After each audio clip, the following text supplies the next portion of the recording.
Hour 2 of FST. By the way, you can catch George and I Labor Day Monday for our fantasy football spectacular show at noon Eastern and a lot of other times appearing streaming on Sports Grid. So a double dose of fantasy football on your Labor Day as well.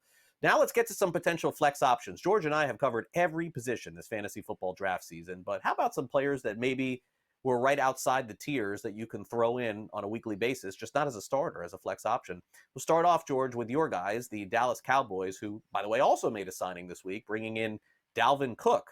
But that's not the one we're going to talk about here. It's Rico Dowdle. And what was interesting was the coach commentary basically saying, I mean, at least to me, it felt like the signing of Cook, I don't know if it's going to work, but it felt like Dowdle took a hit from that. And it felt like the coaches told us that Dowdle's fantasy value took a little bit of a hit from that. We thought that he'd get a ton of playing time right next to Ezekiel Elliott. I don't know that I'm as confident anymore. How about you? It would be tough to be as confident. I do have Dowdle in a deeper league. I've had him for years. Actually, it's a much deeper league here. We knew Zeke was going to be the goal line guy, right? That's his main thing there, right? He is good at short yards. So that's already going to take away touchdowns. And we thought Dowdle, okay, maybe between the 20s, catch some balls, that sort of thing. And now you had Dalvin Cook. I guess the good news is Cook was put on the practice squad, not the 53. So There's some good news there for Dowdle. And also, keep in mind, McCarthy did say they were going to take him off some special teams work. That's also good news. They want to keep him healthy for running back. So you can read it that way as well. But as soon as they signed Dalvin Cook, if he has anything left, he's going to take that job, right? He's going to get most of those carries. It's the way the Cowboys run. Right, they run on their name players, and Dalvin Cook's a name player. Rico Dowdle is not. He sort of has to prove himself all over again that he's better than Cook too. So yes, I would be worried about this if I have Dowdle. I said in that deeper league, I thought I could start Dowdle. Certainly not doing it week 1 against Cleveland. It's a good defense anyway. We'll see next week against New Orleans. Yeah, I actually on the waivers picked up Cook. I mean, I felt like I had nothing to lose. I threw a couple bucks out there. Truthfully, is Dalvin Cook finished? I don't know. Like, based on the Jets last year, I'm not willing to make that assessment. They didn't have a quarterback for the entire year. So for me, maybe it is a Le'Veon Bell to the Jets situation, but I'm going to at least take a flyer on Cook and just stash him.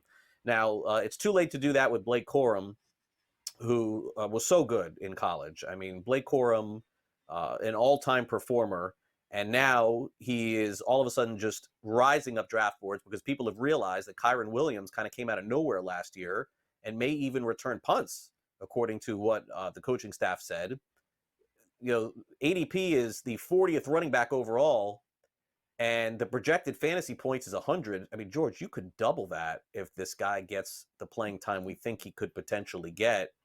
Too late to call him a sleeper anymore. I'm seeing drafts where all of a sudden he's way inside the top 15 rounds in fantasy football. So you're going to have to pay up now, I believe, for him this weekend and next week. Yeah, I said I got Kyron Williams in one league, and I really wish I did want to, even back then, I wanted to take Blake Corum, but I didn't. He went, I think, right before me. I wouldn't call it a snipe, but he went. Now I think it's almost a must. If you got Kyron Williams, you take him around, round 3, you better be willing to take Corum around 7, round 8. Yeah, because he's flying up boards here. This news for a loop here, that he was going to return punts. I mean, Craig, when was the last time we saw this? I think it was you said Reggie Bush. Right? That's the last time we saw a running back who does this sort of thing. I mean, this is a worry here if you have Kyron Williams, because he's certainly not going to play a full complement of snaps. He's not. And you know what I find even weirder? He has an injury history. Well, returning punts isn't going to help that. Yeah. All right, so he get hurt a lot as well. So a lot of concerns here about Kyron Williams. This is, once again, I put him in the category, Craig, of I don't want him.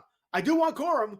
I'll take him 5 rounds later and take my chances, but I don't want Kyron Williams anymore. Yeah, no, I think that's fair. We also, I mean, not me, because again, I'm not stupid enough to draft in July, but a big gut punch to maybe the fantasy value of Xavier Worthy. Andy Reid on Friday, George, telling reporters that he wasn't 100% sure that Xavier Worthy was worthy of being the main option in Kansas City right away. This was a little bit of a stunner to hear this. So I don't know. Like, I guess, like, in following camp, I didn't really hear that. In following preseason, I didn't really hear that. But in checking social media on Friday, it sure seemed that some people are a little concerned now that it may take Worthy a few weeks, or at least a couple of weeks, to be ready. Now, maybe it's a complete smokescreen and he's going to catch 10 balls for 150 yards on Thursday night. I don't know. But that's what the coach said. So I know what you're going to say next, George. No, you don't. Worthy, I would not start him week 1 against Baltimore. I am very worried about rookie wide receivers anyway. I don't care about Andy, and I like Andy Reid a lot. But what coaches say right about now, I don't care one little bit. They're all lying. All right, trying to get that That's what I edge was here. waiting for. Yeah, I'm not even going to say. I'm not even going to say what you think I'm going to say. I All thought you right, were going to say you're lying no, on the coach. never saying it No? again. Wow. Never saying it again. Really? Why? Because you made fun of me, and I'm not going to say. What do it you again. mean? That's your go? I didn't make fun of you. It's your go-to line. Nope, not going to say it again. You ruined that Come line for on. me. It's not going to happen. When can you tell a coach is lying? When his lips move. That's the line Craig wants me to say. There you go. And at this point of time, at this point of the year, it's so true. They're all lying. I'm not saying Andy Reid is, but you said it could be a smokescreen. It could be maybe he's trying to get Worthy's a little too what's the saying here? His britches are too big. Maybe he needs to get his ego checked down. Maybe that's what Reid's doing here. No Marquise Brown. We do know that he's not going to play week 1. All right, he's out. That was made official yesterday on Friday. Rashee Rice not going to get suspended, so he's still going to get more targets. Travis Kelce's still going to get more targets. Pacheco. I mean, if everything works well, you're talking 4th option for Worthy on Thursday. I think he'll get some deep shots, Greg. I do. I think they're going to want to get those safeties off the line of scrimmage. They're going to take some shots with Worthy, but to see him being a big fantasy play, not unless he connects on 1 or 2 of those shots. I do love him. Long term, I love Worthy. But week 1, probably not going to go with him. Let's go to another player, superstar at the University of Alabama, Jamison Williams. You may remember he was suspended for betting on Hideki Irabu of the New York Yankees. No, I'm just kidding. That didn't happen. But he was suspended for sports betting. Sam doesn't even know who Hideki Irabu is. Do you know who Hideki Irabu is, Sam? Do you remember that name? No, he has no idea. I know. But no, Jamison Williams, wasn't he betting on sports? It was gambling. Gambling. Yeah. What are you, Sam? You're trying to ruin the show halfway through. I mean, normally I'm the one that ruins the show. I read like the stuff that's for Sunday's show. I didn't do that today. I love Jamison Williams, George. I'm going to have him on all my teams, man. Like look, he was awesome at Alabama, and he's been derailed by different things, injuries, and also by sports betting.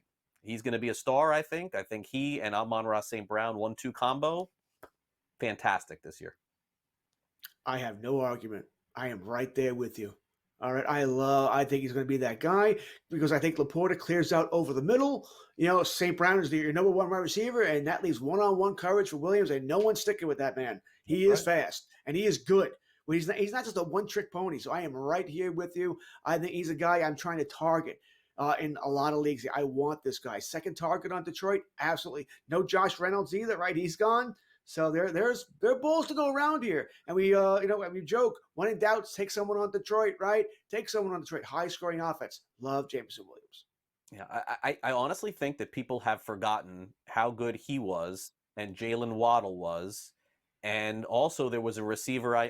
Maybe at this point people forgot about him. He had a very serious injury named John Mechie. I forget if he's even on a team anymore, but John Mechie was really good at Alabama. The 3 of them played together, and Jamison Williams was just as good as Jalen Waddle. So I really feel like he is on the verge of a big breakout. Josh Palmer, I know, in the CFL. Thank you, Sam. We got that one. Josh Palmer is a player I know you like, George. I'm not as high on the Chargers receivers. I mean, I don't think you're actually high on them either, but he's the guy that you think is the guy there. Because you can get him late. You can get him around 14, 15. Someone's got to catch balls there. So I'm not high on him. I don't want to spend a top pick, but you can get him so late here. I think the value is there. All right. Speaking of the Chargers, we'll hit on their quarterback coming up next. You're watching Fantasy Sports Today.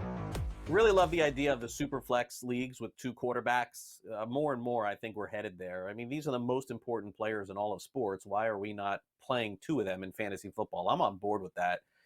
So we're going to dive into some potential names that you can use in that Superflex option. Maybe these are just outside the top 12 or maybe even beyond. And, George, it's sort of crazy for me to think that we're here with Justin Herbert, that he's a Superflex option when if we're doing shows 2 seasons ago, he is the 4th or 5th best fantasy football quarterback off the board. And you may say I wouldn't be surprised if he's number 1. I mean, that's how good Justin Herbert we thought he was going to be, but he's had different issues with his receivers. There's no doubt about that. The coaching staff, a lot of people were very critical of him too. Brandon Staley, I believe, was the former quarterback coach there, and of course head coach.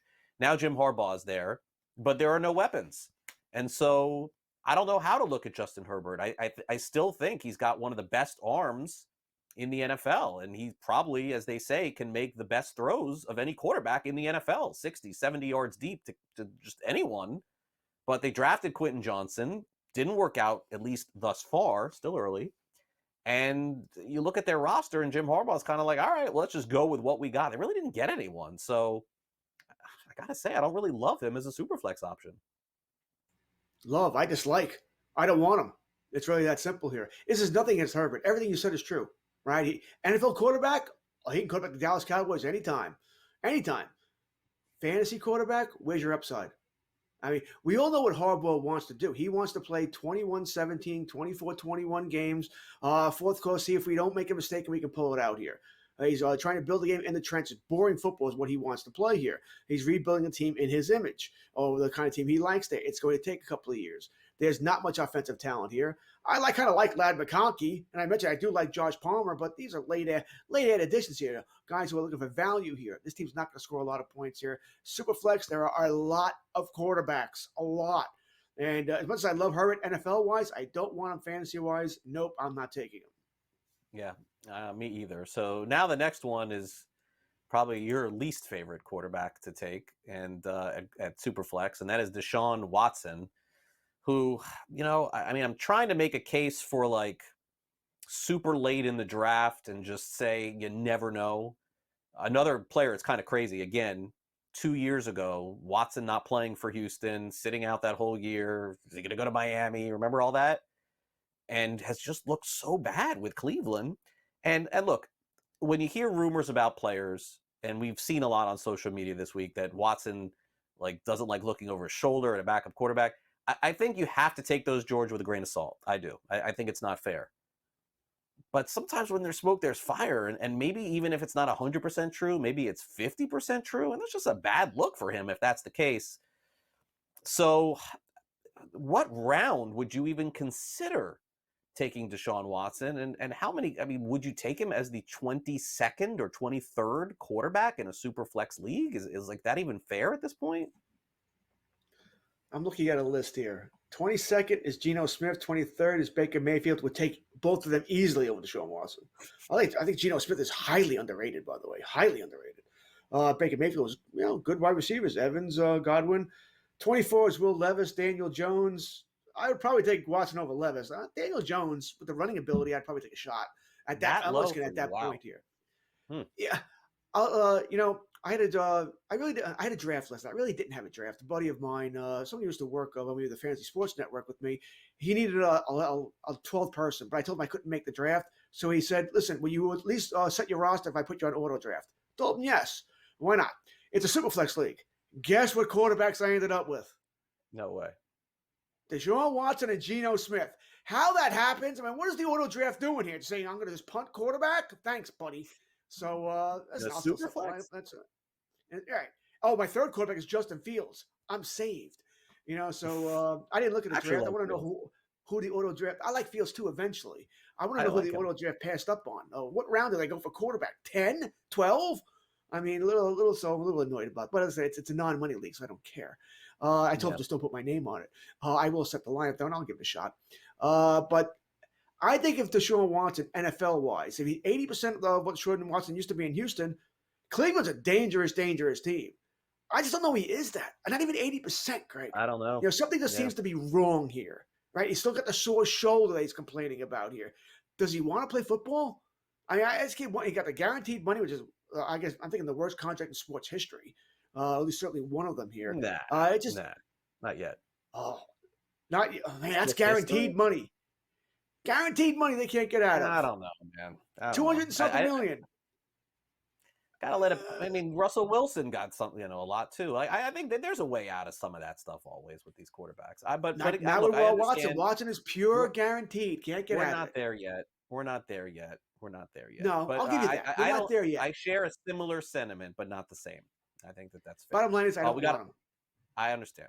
You made your point clear. got to move on. Kirk Cousins, he only had 18 touchdown passes last year. So when you see the graphic, understand that he missed a lot of time. He's with the Falcons now, for those of you living under the non-fantasy rock. Michael Penix Jr. was drafted. So Cousins does, you can't see it in that picture there, but he's looking like this. He's not looking over his shoulder directly, but he's got to look over his shoulder. I don't know what Atlanta was doing here. I do like Kirk Cousins as a super flex option. I do. But I don't love the fact that he's like, what would you say, George? He's like a closer in baseball. If he like blows 2 games in a row, that third game, you're kind of be like, all right, they're going to bring in Penix, right? I hate that. I agree with everything you said. I like him. I think he'll have a good year. I wouldn't mind having him as my quarterback too. But I think it's a perfect analogy.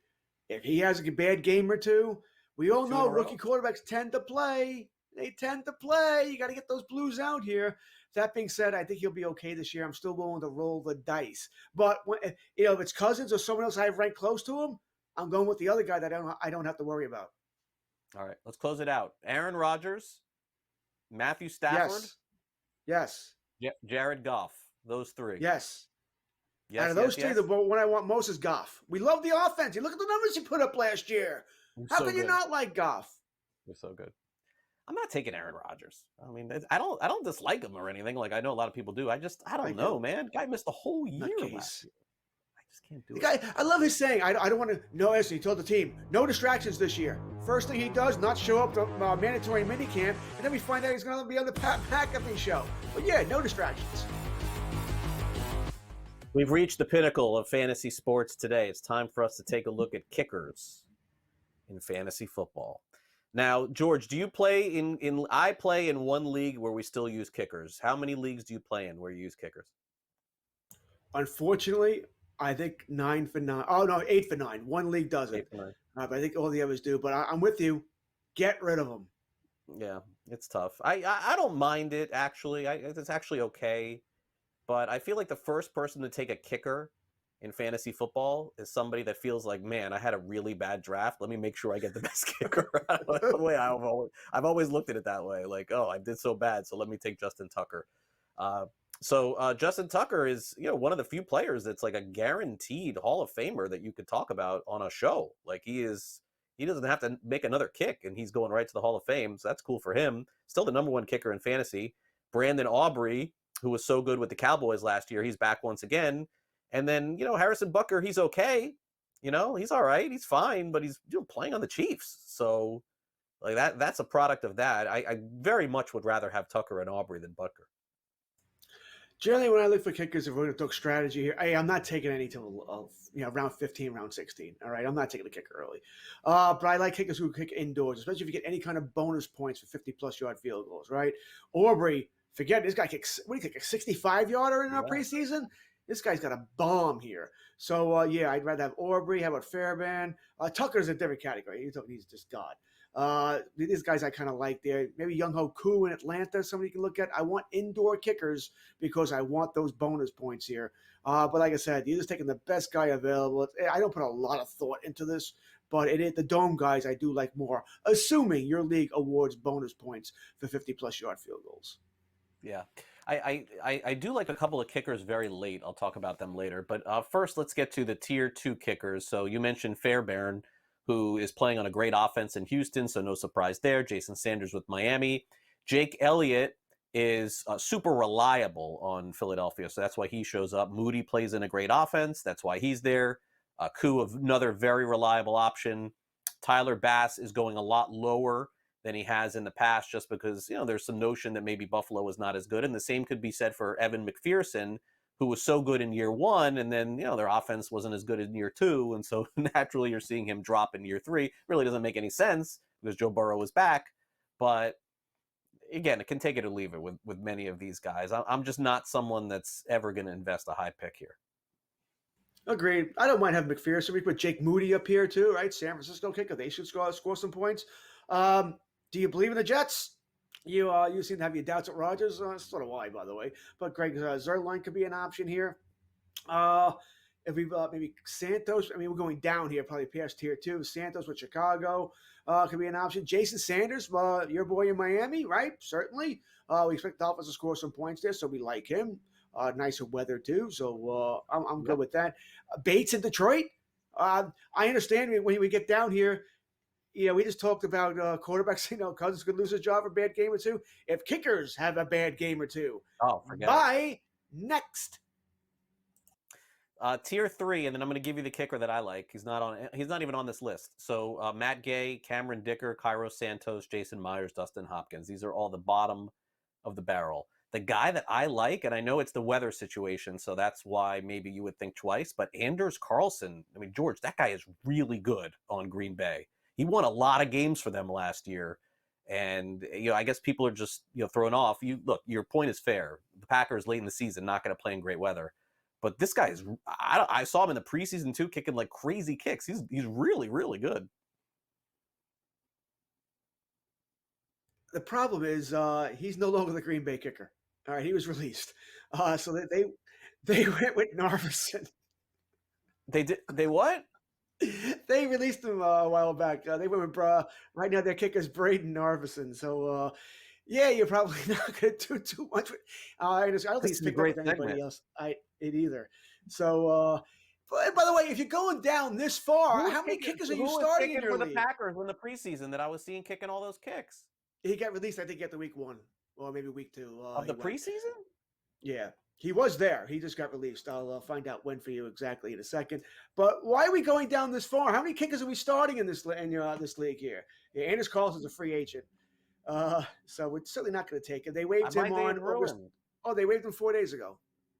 On the 27th. My day is ruined.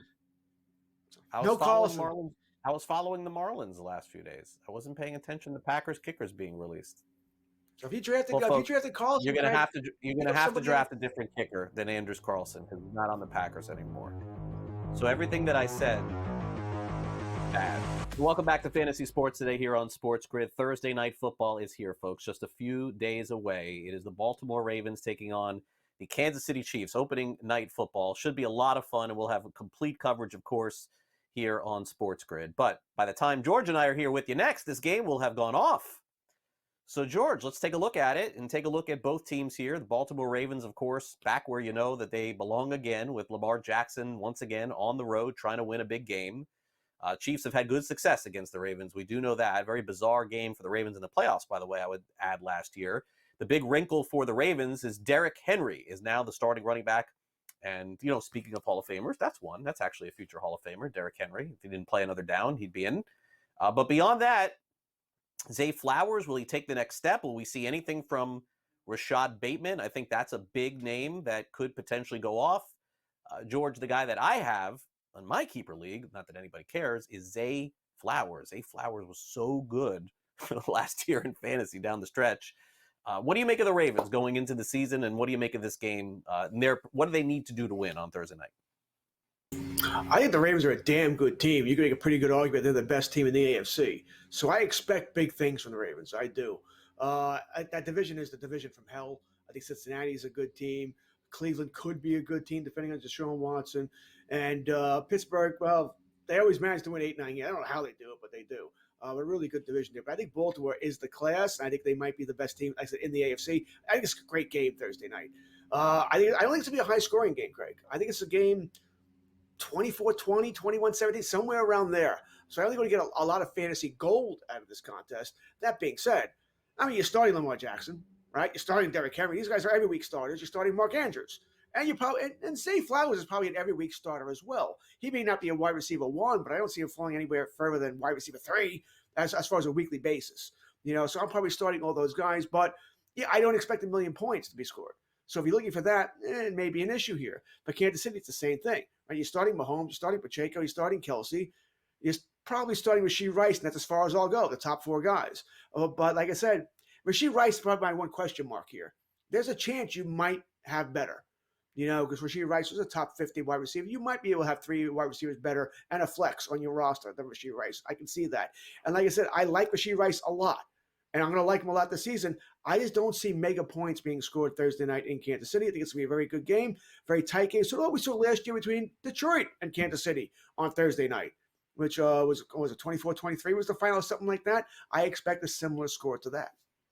Yeah, I do too. I think it'll be a good game, probably a lower scoring game that people anticipate. Thursday Night Football is always that way.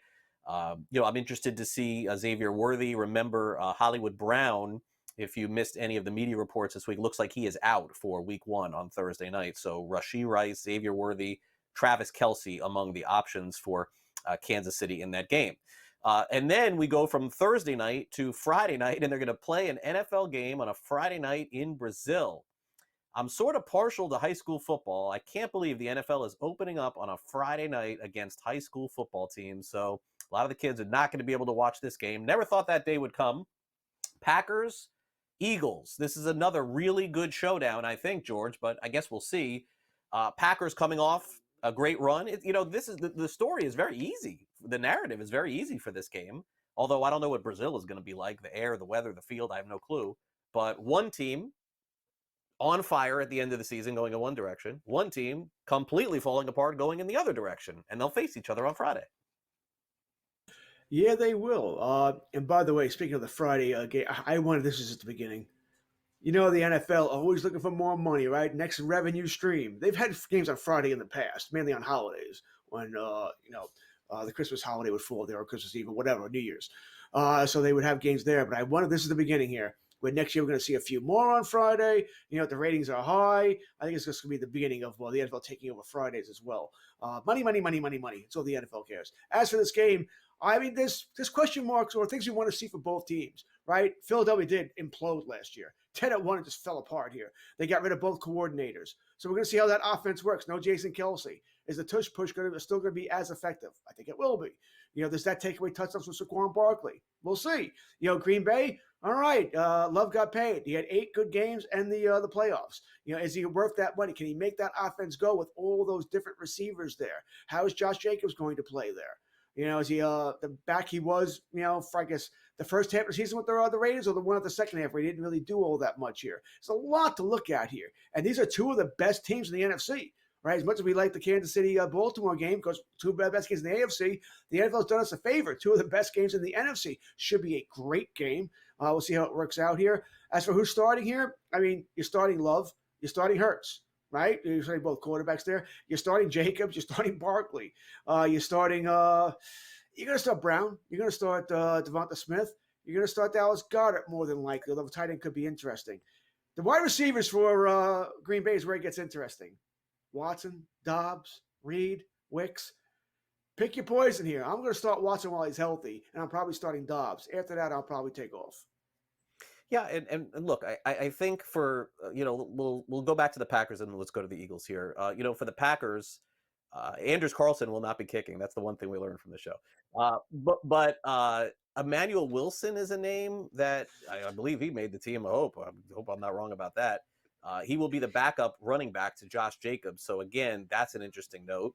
For the Philadelphia Eagles, I think that you said it best, George. I mean, you're looking at a lot of different options, and you wonder how the Eagles are going to use those running backs, especially on the first night. Saquon Barkley, naturally, you would think with the amount of money that they paid him to join the Eagles that he would be that guy. But the Eagles have used a lot of quarterbacks through the years. You're just not going to know which direction Sirianni's going to go with those running backs, I think, until about halfway through the season. Remember, last year, Georgia, and even the years past, a lot of different running backs carry the ball for them. Yeah, but they've never had somebody like Barkley, right? They've never had this guy. So that's also the curiosity factor, because you're right. They've always split it around 2-3 guys here. Now they have a guy, right? So we'll see how they use that. I think they'll use Barkley. My question is going to be inside, the 5-3 yard line.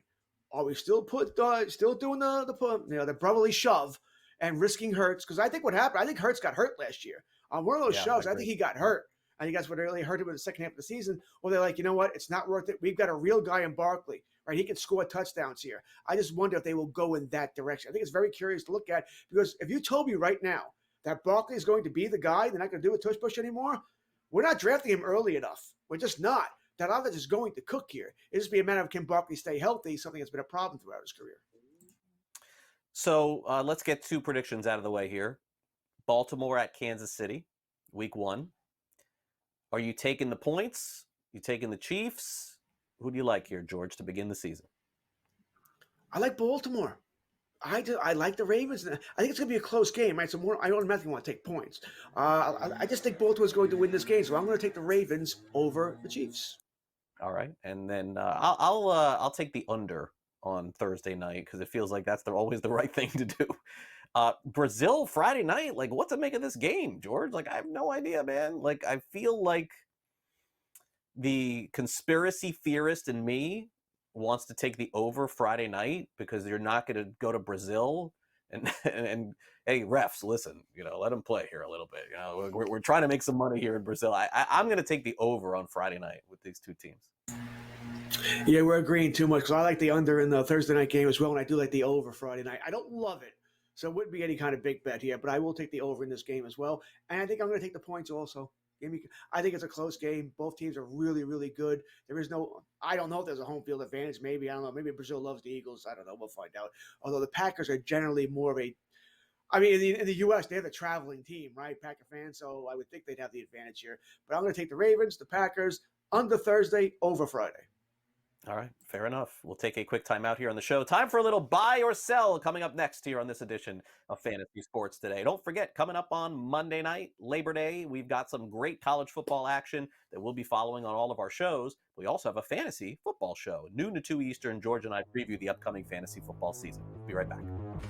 Welcome back to Fantasy Sports Today here on Sports Grid. George and I are back here with you, and we'll be with you every Saturday morning exclusively here on Sports Grid, talking fantasy football with you, helping you set your lineups and, some daily fantasy talk as well. But before we leave you on today's show, it's time to play a little game of buy or sell.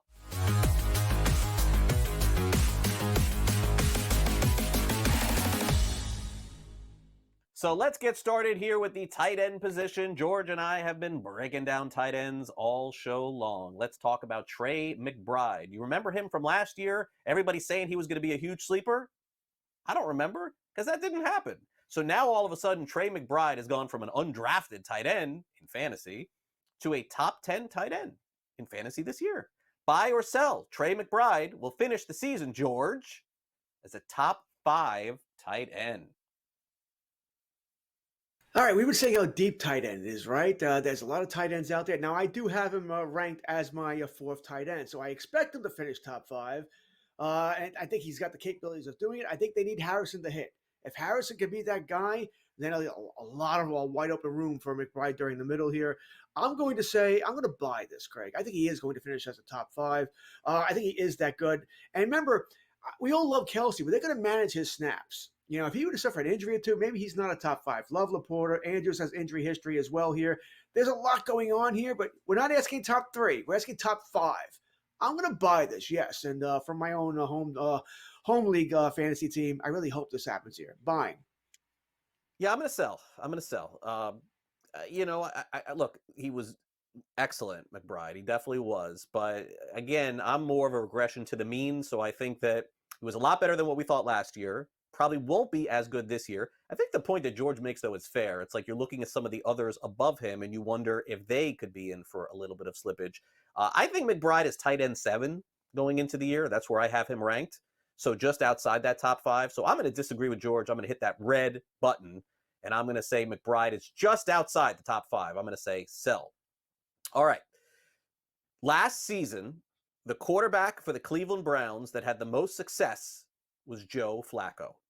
But the Browns said, you know what? We're going back to Deshaun Watson and that $60 million, and we're going to let Flacco go. Not even as a backup, Joe Flacco. Flacco is gone. He's no longer in Cleveland. They went to Jameis Winston, who, by the way, is pretty good, when he gets in the game. But Njoku's success was all with Flacco. So will it happen with Watson? Buy or sell? David Njoku is not a tight end 1 with Watson at quarterback. Buy or sell? Yeah, I think they didn't want Flacco as the backup there because they didn't want to put any additional pressure on Watson, which I find amazing because of how well Flacco played last year. Wow, Njoku is the tight end that's falling, right? He's falling in rankings. So there is some validation to this. I assume if we're talking a 10-team league, which most leagues are, I can certainly see this. That you'd only need Goddard, Bowers, Schultz. You need 2 of these guys to get above him, to get him out of the top 10. It's a lot to ask. But I understand where it's coming from here. I know Joe Piece appeared, and I talked about this as well, that he doesn't believe in Njoku at all here. But still, to fall out of the top 10, I'm gonna sell. It looks like a red button, by the way, to me. Not it looks like a pink button, not a red button. Is it Maybe pink? my eyes are wrong here. So I'm gonna sell though. I don't think he'll be top 5, but I think he'll be in the 8 to. I guess think he's 8 to 10. He'd have to get hurt in my mind, really, not to get top 10. We're not asking for all that much here. Top 10. You know that picture? You know who that picture looks like? It doesn't look like Njoku. To me, it looks like Anders Carlson. You know, it has like an Anders Carlson. Are we sure that's not Anders Carlson? I am going to sell. Njoku is good no matter what. I feel like he finally came into who we thought he was going to be for several years. I also saw this kid play at the University of Miami. Not a kid anymore. I am going to sell. I think Watson is in that range of tight end 1, definitely within the top 12 tight ends in fantasy football. I am in on that. All right, well, the Dallas Cowboys basically did nothing in the offseason as far as adding a really good running back. They got a potential Hall of Fame running back in Ezekiel Elliott, but I mean, Elliott is 2-3 years removed from being an RB1 in fantasy football. And so Rico Dowdle was thought to be potentially the backup to Ezekiel Elliott, the Pollard to Elliott. Remember how that went? But then they added Dalvin Cook this week. Buy or sell, Rico Dowdle will score 8 touchdowns or more this season. Buy or sell. Oh, come on. No, he's not doing this. I mean, Ezekiel's one thing we know Zeke can still do at this point in his career is the short yardage. He'll get the touchdowns. Are we even sure? Are we even sure of that, though? Are we even sure of that? His numbers were still good last year. I think he over 90% on the short yard. So yes, I mean it's a year removed. Could he be done? Absolutely. And I didn't listen. I hated the Zeke signing. Everybody knows that. I think it's idiotic. Dallas going backwards here. Jerry Jones actually, I think, lives in the past. Thinks that Zeke is still Zeke here. But Dallas not scoring 8. I don't think Zeke scores 8 either, by the way. Maybe around there. He better because I don't think he has much other value there. But you throw Dalvin Cook in as well, and Cook might be using those situations before Dowdle is. No, this is an easy sell.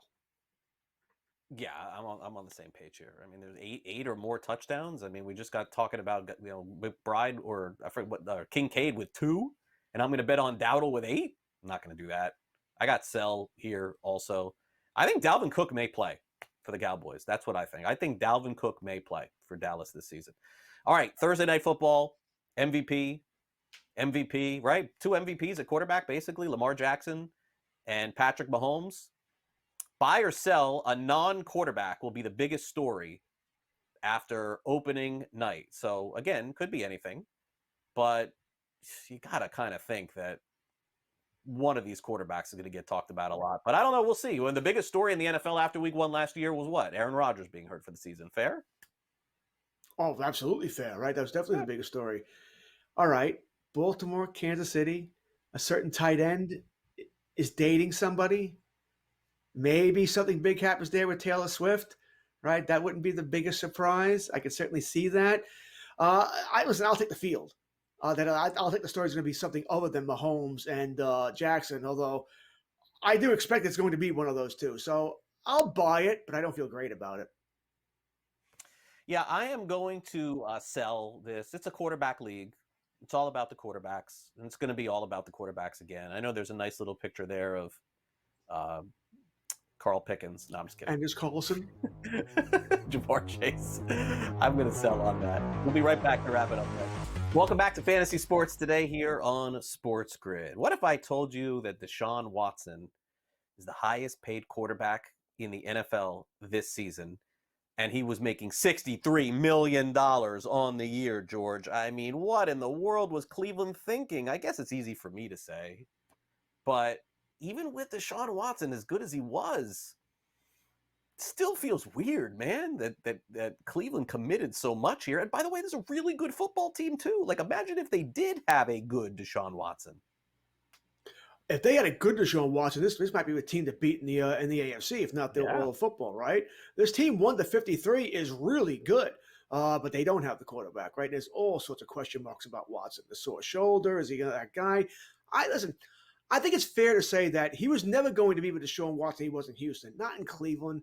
I mean, you're throwing the ball outdoors in Cleveland, November, December, January. It's not easy, right? The weather is brutal. It's wind, it's cold, and all that. So you couldn't expect him to be that guy. But yeah, he's not. He's nowhere near close to that player. Even when healthy, he hasn't looked all that great there. What I find amazing, you look at the top quarterbacks that have paid there, right? Sean Watts, 63.8, really hasn't done anything.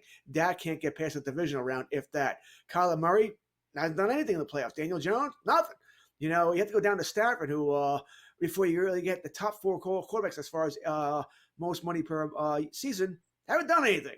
Right, so you're the lower in the list, the guys that have there. The Stafford, Mahomes, of course. How much money could Mahomes theoretically force Kansas City to pay him? Double? 74, Forgot about that. 75? Yeah. Right, that's nuts. Lamar Jackson, something like that. He hasn't done really anything either in the playoffs there. Josh Allen could ask for more than double. In theory, he could ask for easily more than double. Right? So it's crazy when you think about it. Quarterback is so important. I've said this so many times, Craig. For me, the two most important positions in all of sports, quarterback and starting goaltender. If you don't have one, you're not going to win consistently. Yeah, fair point by George. All right, let's wrap it all up. It's time now for the Sports Grid 60.